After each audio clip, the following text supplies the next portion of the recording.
السلام علیکم ورحمۃ اللہ وبرکاتہ۔ بہترین کہانی سنانے والی ہوں، ایک بار ضرور سنیں، آپ کو بہت ہی زیادہ اچھی لگے گی۔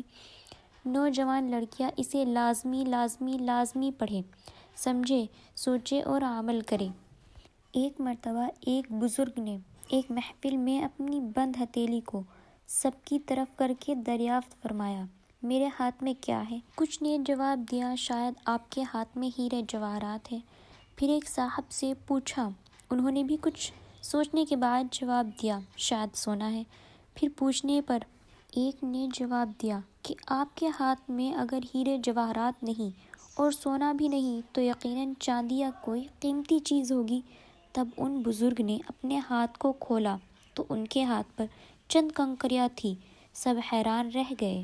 ارشاد کیا، عورت کی مثال اس بند مٹھی کی طرح ہے، اگر وہ بند ہے یعنی با پردہ ہے تو ہیرے جواہرات، سونا چاندی اور اس کے پیش بہا قیمت ہے، لیکن اگر وہ اس طرح کھل جائے، بے پردہ ہو جائے تو وہ بے وقعت پتھر کنکریوں کے مانند، جس کی کوئی عزت اور قیمت نہیں ہوتی، اس طرح ہو جاتی ہے۔